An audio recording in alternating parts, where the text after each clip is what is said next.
રાંચી ખાતે આંગણવાડી કાર્યકર અને હેલ્પર બહેનો લાંબા સમયથી પડતર રહેલી માંગણીઓને લઈને હડતાલ પર ઉતરી centre of Indian trade union સાથે સંકળાયેલ સંગઠનના આહવાન પર તાલુકા પંચાયત મામલતદાર કચેરીએ ધરણા કરીને આવેદનપત્ર આપવામાં આવ્યું। શહેર અને ગ્રામ્ય વિસ્તારની બહેનો મોટી સંખ્યામાં ભેગી થઈ ઉગ્ર સૂત્રોચ્ચાર સાથે વિરોધ નોંધાવ્યો। વર્કરોની મુખ્ય માંગણીઓમાં પગાર વધારો, નિવૃત્તિ વય 60 વર્ષ કરવાની, 2022માં આપવાનું વચન આપેલા સ્માર્ટફોન તેમજ લઘુત્તમ વેતનનો લાભ આપવાની માંગ શામેલ। હાલ આંગણવાડી વર્કરોને આશરે 10,000 અને હેલ્પરોને 5,500 જેટલું વેતન મળતું હોવાની ફરિયાદ સાથે કામના વધતા ભારણ સામે પણ રોષ વ્યક્ત કર્યો।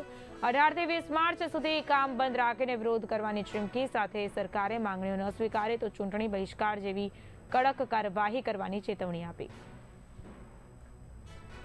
અમારે 5,000 વેતન છે, અમારે શું કરવાનું? અમારે તો સરકારે અમે આટલા આંદોલન કર્યા, આટલા બધા રેલી કરી, તોય સરકાર અમને કોઈ દેતા નથી પગાર। અને અમે કામગીરી કરવા તૈયાર છીએ, બધું એમાં કઈ વાંધો નથી, પણ અમને માનદ વેતન અમારો વધારો તો અમને ખબર પડે। અમારા ઘરવાળા કમાઈ શકતા નથી, અમારે છોકરા ભણાવવાના છે, તો અમારે શું કરવાનું? અમારે 5,000 માં તો ક્યાંય પૂરું નથી થવાનું અને સરકારને બધી ખબર જ છે, તોય છતાં અમારું માનદ વેતન વધારતા નથી। અને અમે કામ કરીએ છીએ, એમાં ના નથી, વર્કર હેલ્પર બે કામ કરે છે, એમાં કોઈ વાતની ના નથી પાડતા, પણ અમારું માનદ વેતન વધારો, અમારો હક આપો, બીજું કઈ અમે માંગતા નથી તમારી પાસે, સરકાર પાસે।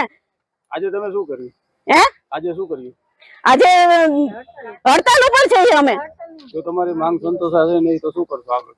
અમે આગળ વધશું ગમે અહીંયાથી, એવું કઈ નથી કે માગ ન આપે અમને સરકાર, ગમે એમ કરીને અમને જવાબ આપો, બીજું કઈ અમે નથી કહેતા તમારી પાસે, અમે કઈ માંગતા નથી તમને, અમને હક આપો, બીજું અમે તમારી પાસે, અમે તમારું કામ કરવા તૈયાર જ છીએ, અમે ના નથી પાડતા, પણ અમને અમારો હક આપી દો, બીજું કઈ નહીં, અમારો માનદ વેતન વધારો। આમાં 5,000 માં તો ક્યાંય પૂરું થવાનું જ નથી, અમે ગમે એમ કરીએ તોય।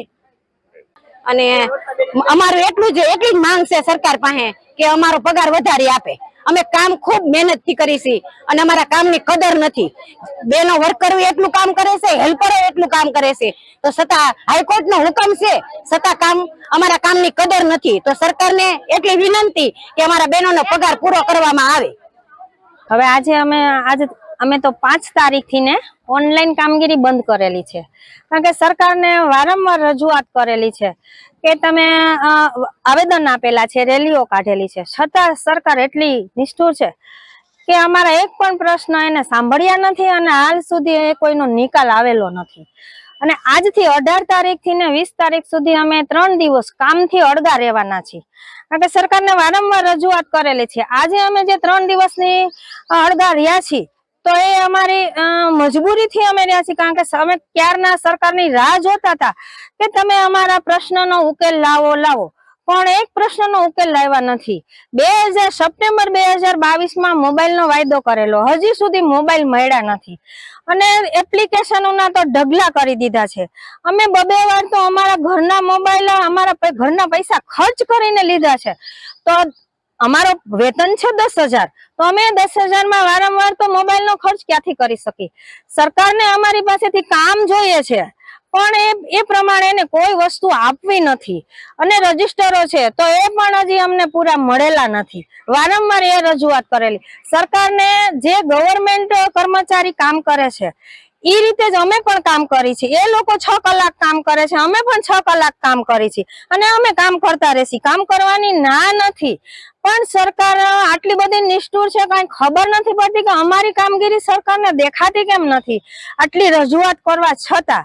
એટલે અમે આજથી ને 3 દિવસ સદંતર કામથી અળગા। મારે 2 સંતાન છે, મારે કોઈ આશરો નથી, મારા ઘરવાળા કોરોનામાં ગુજરી ગયા, 5 વર્ષ થયા, આમાં નોકરી કરી, બીજું કઈ છે નહીં આગળ પાછળ, કોઈ કઈ અમારે કઈ એવી નથી, મારા છોકરા નાના હે કે કોઈ નોકરી કરીએ એવું છે, તો સરકારને એ વિનંતી છે કે અમારો પગાર વધારો।